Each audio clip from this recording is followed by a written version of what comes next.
Now let's pop into another ethics topic. Let's look at risk versus safety. Everything until now has been about risk. Let's reduce risk. If you look at safety, it's often about assessing the risks and mitigating the risk. But there's a really important point here when you no longer have a human driver to make the really hard decisions. Now that you have a system in complete control of the vehicle and there's no human driver to credit or blame for bad outcomes, ethics come to the fore. Sure, you need to get the risk right, but you need to balance safety on top of that. Now, you can say, well, if you have excessive risk, that will drive improvement and make you safe. For example, you can say, well, the cost of insurance will make sure we're safe because if we're unsafe, we'll have too many crashes and the insurance rates will be too high.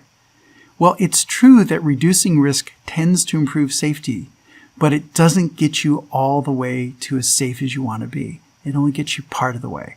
And the reason has to do with the economics. Affordable risk might exceed acceptable safety. You can be riskier than you want to be and still afford the insurance premiums. How do I know this? Well, I used to have life insurance for combat military personnel. Most people would not consider going into combat to be an average type of risk for normal population, but it's easy to get life insurance. No problem there. You can buy insurance for commercial space launches. You can buy insurance for motorcycles. Motorcycles are much more dangerous than regular passenger vehicles, but it turns out the insurance is kind of cheap, partly because the property damage involved with a car-motorcycle crash is a lot less than the property damage between two cars. So that tells you the insurance rates aren't about safety. They're about financial compensation, but often they're about repairing the crash damage, which is a lot less for motorcycles. So just because the cost of the insurance is low does not make it safe. Also, with the autonomous vehicle companies that are burning $2 to $5 million per day, if you look at the cost of a fatality settlement, which might be right in that ballpark, well, if you have a fatality settlement that costs about 1 day's worth of burn rate, maybe you just look at that as the cost of doing business. I'm not saying that's a good thing. I'm saying that's a pragmatic thing if you're running a company to say, yeah, we can afford a fatality. It's only 1 day's worth of expenses.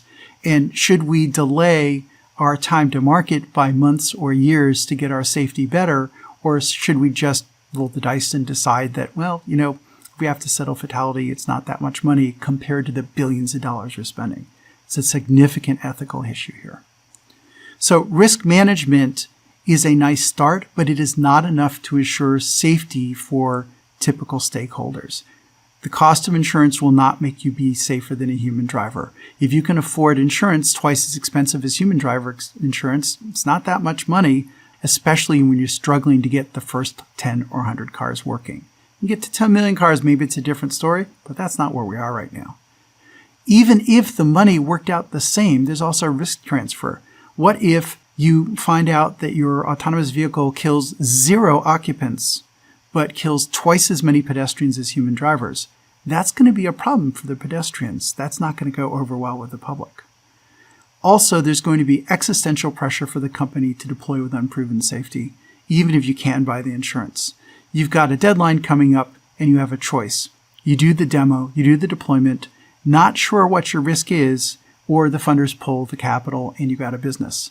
There's a lot of incentive to roll the dice and do the demo, and that's not a good thing for ethics.